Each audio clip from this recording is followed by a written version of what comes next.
नमस्कार।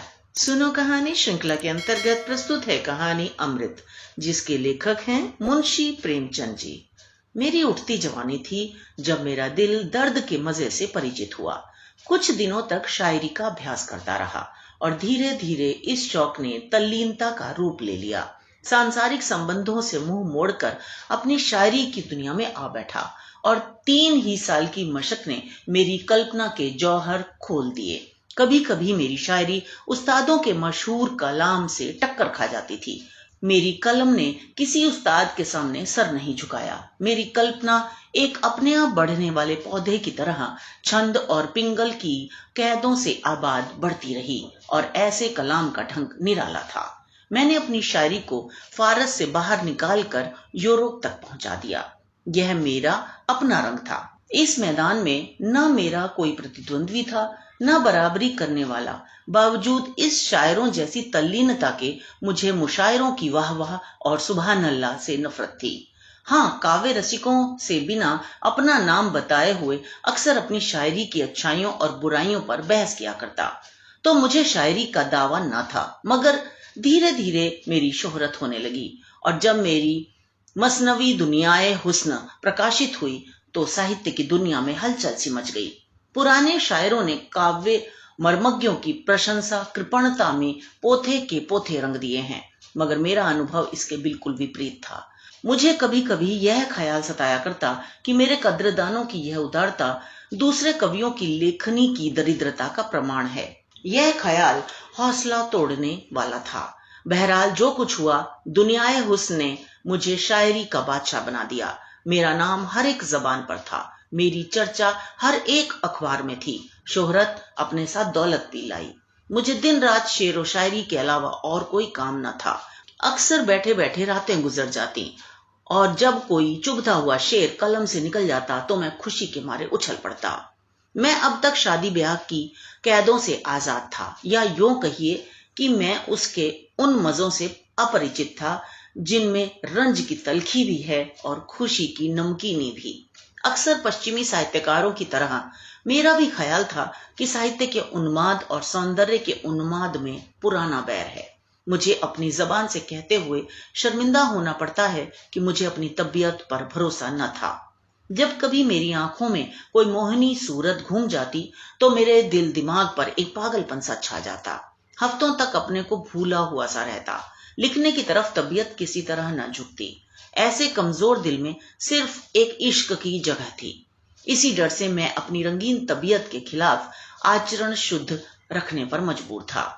कमल की ये पंखुड़ी, श्यामा के एक गीत, लहलहाते हुए एक मैदान में मेरे लिए जादू का सा आकर्षण था। मगर किसी औरत के दिल फरेब हुस्न को मैं चित्रकार या मूर्तिकार की बेलौस आंखों से नहीं देख सकता था। सुंदर स्त्री मेरे लिए एक रंगीन कातिल नागिन थी, जिसे देखकर आंखें खुश होती हैं मगर दिल डर से सिमट जाता है। खैर, दुनियाए हुस्न को प्रकाशित हुए 2 साल गुजर चुके थे। मेरी ख्याति बरसात की उमड़ी हुई नदी की तरह बढ़ती चली जाती थी। ऐसा मालूम होता था जैसे मैंने साहित्य की दुनिया पर कोई वशीकरण कर दिया है। इसी दौरान मैंने फुटकर शेर तो बहुत कहे, मगर दावतों और अभिनंदन पत्रों की भीड़ ने मार्मिक भावों को उभरने ना दिया। प्रदर्शन और ख्याति एक राजनीतिज्ञ के लिए कोड़े का काम दे सकते हैं, मगर शायर की तबीयत अकेले शांति से एक कोने में बैठकर ही अपना जौहर दिखलाती है। चुनांचे मैं इन रोज बरोज बढ़ती हुई बेहुदा बातों से गला छुड़ा कर भागा और पहाड़ के एक कोने में जा छिपा। नए रंग ने वहीं जन्म लिया।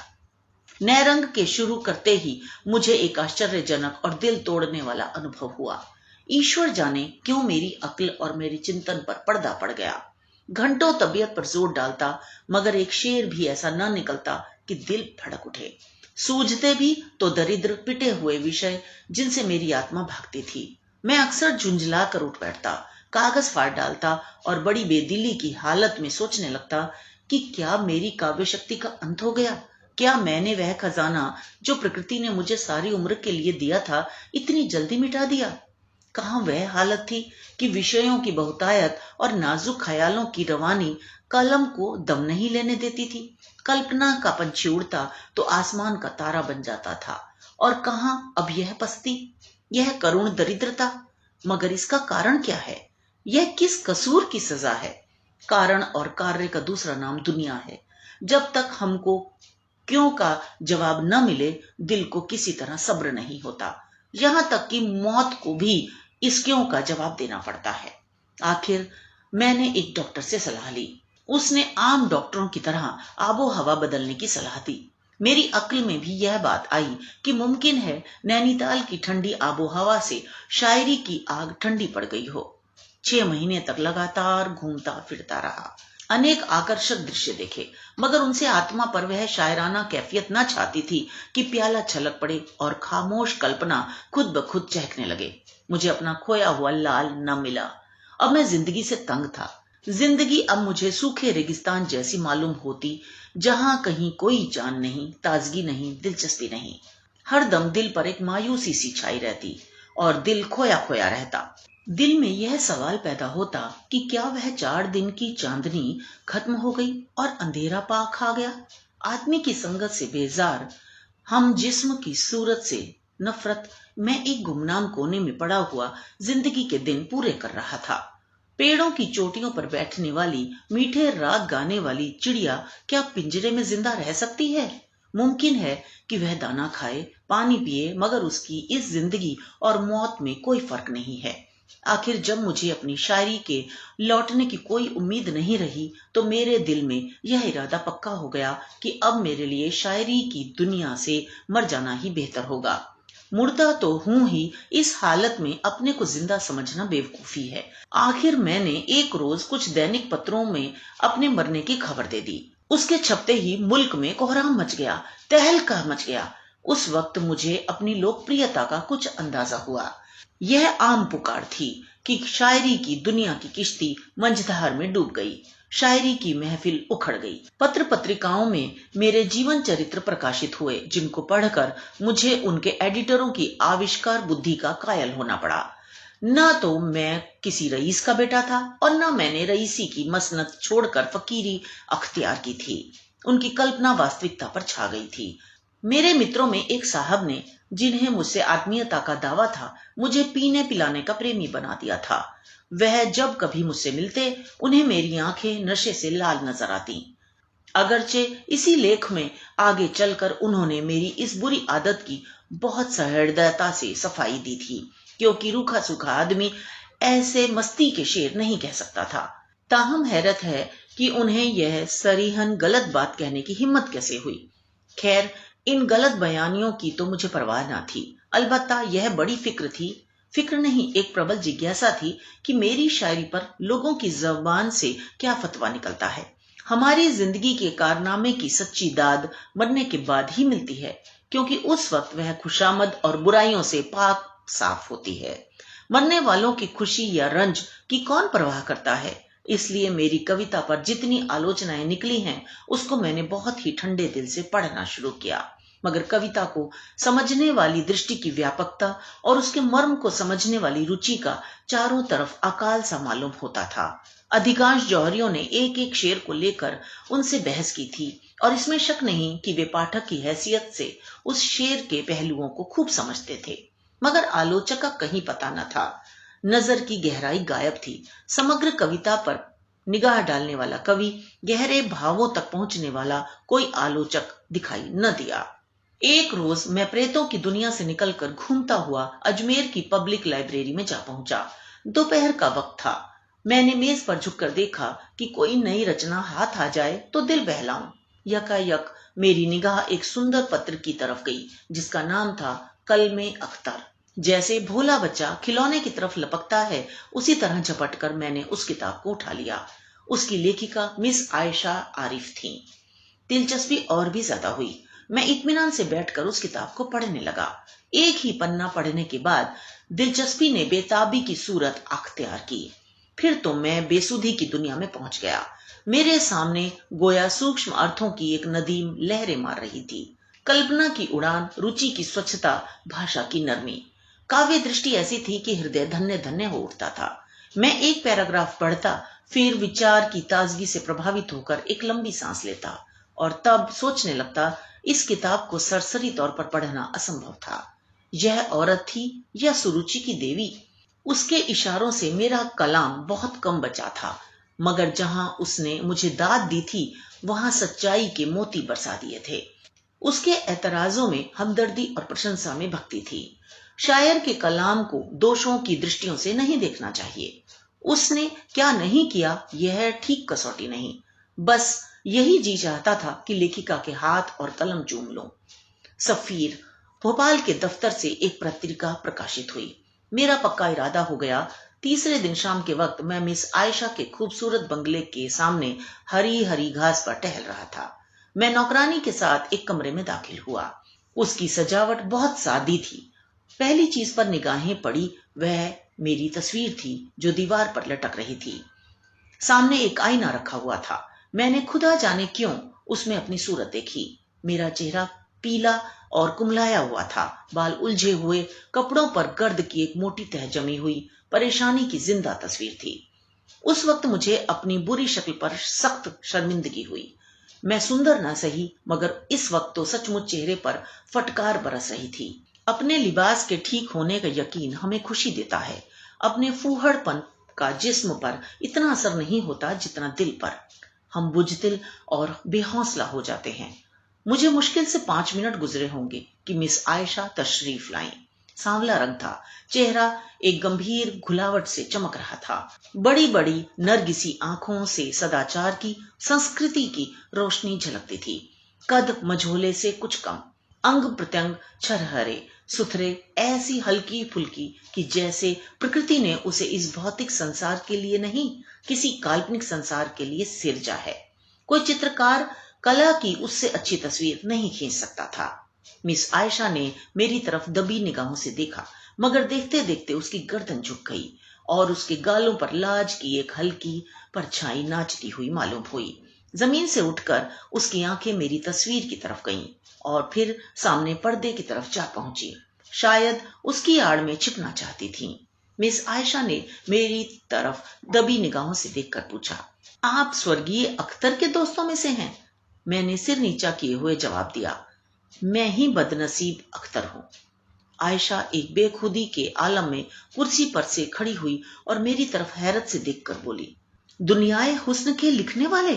अंधविश्वास के सिवा और किसने इस दुनिया से चले जाने को देखा है? आयशा ने मेरी तरफ कई बार शक से भरी निगाहों से देखा। उनमें अब शर्म और हया की जगह के बजाय हैरत समाई हुई थी। मेरे कब्र से निकलकर भागने का तो उसे यकीन ही नहीं आ सकता था।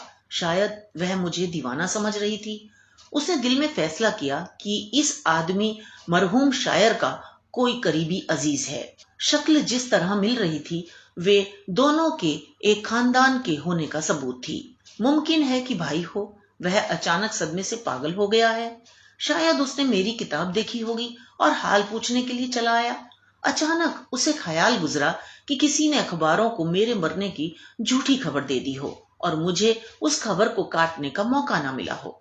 इस ख्याल से उसकी उलझन दूर हुई। बोली, अखबारों में आपके बारे में एक निहायत मनहूस खबर छप गई थी। मैंने जवाब दिया, वह खबर सही थी। अगर पहले आयशा को मेरे दीवानेपन में कुछ शक था तो वह दूर हो गया। आखिर मैंने थोड़े लफ्जों में अपनी दास्तान सुनाई और जब उसको यकीन हो गया कि दुनियाए हुस्न का लिखने वाला अख्तर अपने इंसानी चोले में है तो उसके चेहरे पर खुशी की एक हल्की सुर्खी दिखाई दी और यह हल्का रंग बहुत जल्द खुददारी और रूप गर्व के शोख रंग से मिलकर कुछ का कुछ हो गया। गालबिन वह शर्मिंदा थी कि क्यों उसने अपनी कद्रदानी को हद से बाहर जाने दिया। कुछ देर की शर्मीली खामोशी के बाद उसने कहा, मुझे अफसोस है कि आपको ऐसी मनहूस खबर निकालने की जरूरत हुई। मैंने जोश में भरकर जवाब दिया, आपकी कलम की जबान से दाद पाने की कोई सूरत न थी। इस तनकीद के लिए मैं ऐसी ऐसी कई मौतें मर सकता था। मेरे इस बेधड़क अंदाज ने आयशा की जबान को भी शिष्टाचार और संकोच की कैद से आजाद किया। मुस्कुराकर बोली, मुझे बनावट पसंद नहीं है। डॉक्टर ने कुछ बतलाया नहीं? उसकी इस मुस्कुराहट ने मुझे दिल लगी करने पर आमादा किया। बोला, अब मसीहा के सिवा इस मर्ज का इलाज और किसी के हाथ नहीं हो सकता। आयशा इशारा समझ गई, हंसकर बोली, मसीहा चौथे आसमान पर रहते हैं। मेरी हिम्मत ने अब और कदम बढ़ाए। रूहों की दुनिया से चौथा आसमान बहुत दूर नहीं है। आयशा के खिले हुए चेहरे से संजीदगी और अजनबियत का हल्का रंग उड़ गया। ताहम मेरे इन बेधड़क इशारों को हद से बढ़ते देखकर उसे मेरी जबान पर रोक लगाने के लिए किसी कदर खुददारी बरतनी पड़ी। जब मैं कोई घंटे भर के बाद उस कमरे से निकला तो बजाय इसके कि वह मेरी तरफ अपनी अंग्रेजी तहजीब के मुताबिक हाथ बढ़ाए, उसने चोरी चोरी मेरी तरफ देखा। फैला हुआ पानी जब सिमट कर किसी जगह से निकलता है तो उसका बहाव तेज और ताकत कई गुना ज्यादा हो जाती है। आयशा की उन निगाहों में असमत की तासीर थी। उनमें दिल मुस्कुराता था और जज्बात नाचता था। आह, उनमें मेरे लिए दावत का एक पुरजोर पैगाम भरा हुआ था। जब मैं मुस्लिम होटल में पहुंचकर इन वाकयात पर गौर करने लगा तो मैं इस नतीजे पर पहुंचा कि गोया मैं ऊपर से देखने पर यहां अब तक अपरिचित था, लेकिन भीतरी तौर पर शायद मैं उसके दिल के कोने तक पहुंच चुका था। जब मैं खाना खाकर पलंग पर लेटा तो बावजूद 2 दिन रात भर जागने के नींद आंखों से कोसों दूर थी। जज्बात की कश्मकश में नींद कहाँ। आयशा की सूरत, उसकी खातिरदारियां और उसकी वह छिपी छिपी निगाह दिल में एक सांसों का तूफान सा बरपा रही थी। उस आखिरी निगाह ने दिल में तमन्नाओं की रूम धूम मचा दी। वे आरजुएं जो बहुत अरसा हुआ मर मिटी थीं, फिर जाग उठी और आरजुओं के साथ कल्पना ने भी मुंदी हुई आंखें खोल दी। दिल में जज्बात और कैफियत का एक बेचैन करने वाला जोश महसूस हुआ। यही आरजुएं, यही बेचैनियां और यही कोशिशें कल्पना के दीपक के लिए तेल हैं। जज्बात की हरारत ने कल्पना को गरमाया। मैं कलम लेकर बैठ गया और एक ऐसी नज्म लिखी जिसे मैं अपनी सबसे शानदार दौलत समझता हूँ। मैं एक होटल में रह रहा था, मगर किसी न किसी हीले से दिन में कम से कम एक बार जरूर उसके दर्शन का आनंद उठाता। गोया आयशा ने कभी मेरे यहां तक आने की तकलीफ नहीं की, तो भी मुझे यह यकीन करने के लिए शहादतों की जरूरत न थी कि वहां किस कदर सरगर्मी से मेरा इंतजार किया जाता था। मेरे कदमों की पहचानी हुई आहटे पाते ही उसका चेहरा कैसे कमल की तरह खिल जाता था और आंखों से कामना की किरणें निकलने लगती थीं। यहाँ 6 महीने गुजर गए। इस जमाने को मेरी जिंदगी की बहार समझना चाहिए। मुझे वह दिन अब भी याद है जब मैं आरजुओं और हसरतों के गम से आजाद था, मगर दरिया की शांतिपूर्ण रवानी में थिरकती हुई लहरों की बहार कहाँ। अब अगर मोहब्बत का दर्द था तो उसका प्राणदायी मजा भी था। अगर आरजुओं की घुलावट थी तो उनकी उमंग भी थी। आह, मेरी ये प्यासी आंखें उस रूप के स्रोत से किसी तरह तृप्त न होती। जब मैं अपने नशे में डूबी हुई आंखों से उसे देखता तो मुझे एक आत्मिक तरावट सी महसूस होती। मैं उसके दीदार के नशे से बेसुध सा हो जाता और मेरी रचना शक्ति का तो कुछ हद हिसाब न था। ऐसा मालूम होता था जैसे दिल में मीठे भावों का सोता खुल गया था। अपनी कवित्व शक्ति पर खुद अचंभा होता था। कलम हाथ में ली और रचना का सोता सा बह निकला। नैरंग में ऊंची कल्पनाएं न हो, बड़ी गूढ़ बातें न हो, मगर उसका एक एक शेर प्रवाह और रस, गर्मी और घुलावट की दाद दे रहा है। यह उस दीपक का वरदान है जो अब मेरे दिल में जल गया था और रोशनी दे रहा था। यह उस फूल की महक थी जो मेरे दिल में खिला हुआ था। मोहब्बत रूह की खुराक है। यह अमृत की बूंद है जो मरे हुए भावों को जिंदा कर देती है। मोहब्बत आत्मिक वरदान है। यह जिंदगी की सबसे पाक, सबसे ऊंची, मुबारक बरकत है। यही अक्सीर थी जिसकी अनजाने में ही मुझे तलाश थी। वह रात कभी नहीं भूलेगी जब आयशा दुल्हन बनी हुई मेरे घर में आई। नैरंग उसकी मुबारक जिंदगी की यादगार है। दुनियाए हुस्न एक कली थी, नैरंग खिला हुआ फूल है, और उस कली को खिलाने वाली कौन सी चीज है? वही जिसकी मुझे अनजाने ही तलाश थी और जिसे मैं अब पा गया था। मुझे आशा है आपको कहानी पसंद आई होगी। तो मिलते हैं अगली कहानी में। कमेंट्स में लिखकर जरूर बताइए कि आपको ये कहानी कैसी लगी और आप किस रचनाकार की कहानियां सुनना पसंद करेंगे और कैसी कहानियां सुनना पसंद करेंगे। धन्यवाद। तो ये तो थी कहानी। मेरी कहानियां कुकू FM पर भी उपलब्ध हैं। डिस्क्रिप्शन में रेफरल लिंक दिया गया है, आप उसे क्लिक करके सुन सकते हैं। और जो कूपन कोड दिया गया है उसका इस्तेमाल करके आप 50% डिस्काउंट पा सकते हैं। तो मिलते हैं अगली कहानी में। धन्यवाद।